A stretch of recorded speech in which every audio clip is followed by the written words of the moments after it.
2 মাসও অন্তর্বর্তী সরকার ফ্যাসিবাদের জঞ্জাল পরিষ্কারের কাজ শুরু করতে পারেনি বলে অভিযোগ করেছেন বিএনপি চেয়ারপারসন উপদেষ্টা জয়নুল আবদিন ফারুক। সকালে জাতীয় প্রেস ক্লাবে আলোচনা সভায় এমন অভিযোগ করে তিনি বললেন, হাসিনা আবারও দেশে ফেরার চক্রান্ত করছে।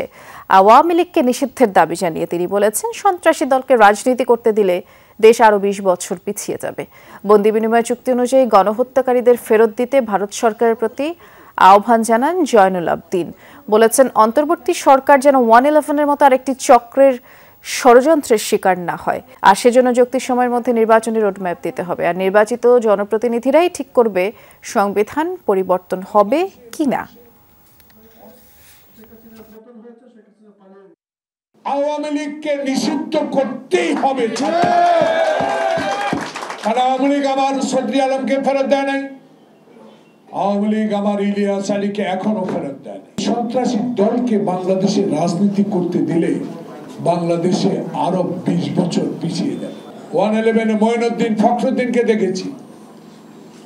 আবার যেন আরেকটি চক্র কাজ করে আপনার এই অন্তর্বর্তী সরকারকে ষড়যন্ত্রের শিকার না হতে হয়।